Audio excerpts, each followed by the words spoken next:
Hi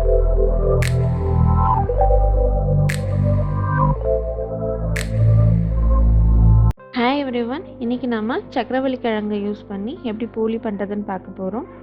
அதுக்கு தேவையான பொருள் 2 கப் மைதா எடுத்துக்கலாம்,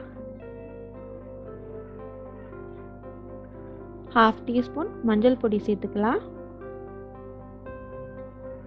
மாவுக்கு தேவையான உப்பு சேர்த்துக்கலாம்,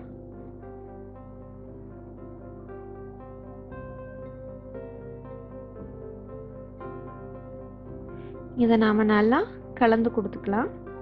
கொஞ்சம் கொஞ்சமாக தண்ணி சேர்த்து நல்லா பிசைஞ்சு எடுத்துக்கலாம்.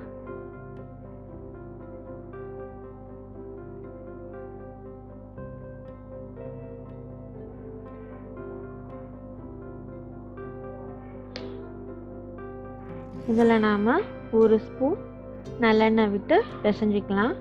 நீங்கள் எண்ணெய்க்கு பதிலாக நெய் கூட யூஸ் பண்ணிக்கலாம்.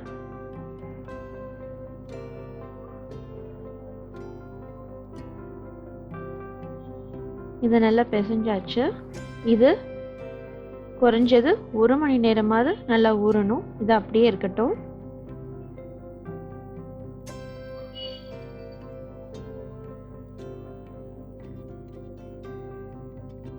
நம்ம வேக வச்சு தோல் உரிச்சு வச்சிருக்க சக்கரவள்ளி கிழங்க நல்லா மசிச்சு எடுத்துக்கலாம்.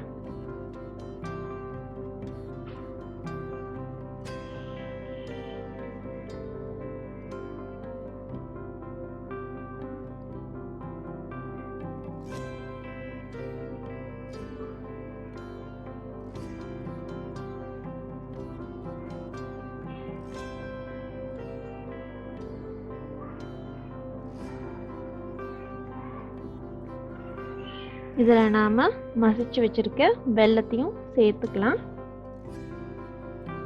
இது கூட 1/4 கப் துருவின தேங்காய்,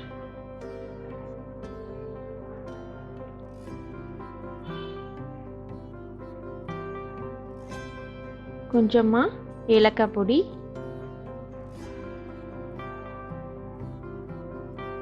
இதை நல்லா கலந்து கொடுத்து எடுத்து வச்சுக்கலாம்.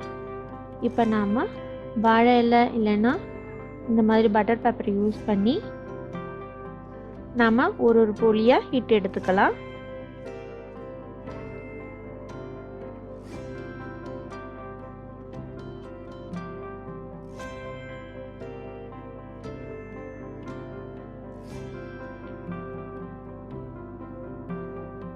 இந்த மாதிரி மாவை பிரித்து கொடுத்து அதுக்கு நடுவில் நாம் ரெடி பண்ணி வச்சுருக்க சக்கரவள்ளி கிழங்கு மிக்சரை இதுக்குள்ளே வச்சு நல்லா க்ளோஸ் பண்ணி லேசாக தட்டி தட்டி நம்ம பெருசு பண்ணி எடுத்துக்கலாம்.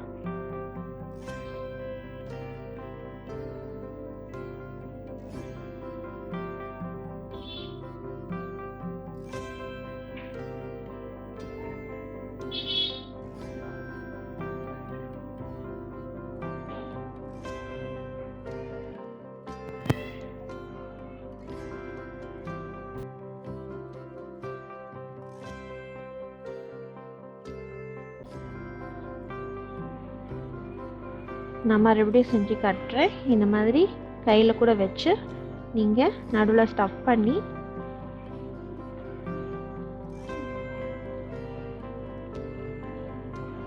லேசாக இந்த மாதிரி தட்டினீங்கனாலே நல்லா விரிச்சு கொடுத்துரும். இந்த மாதிரி நல்லா விரிச்சு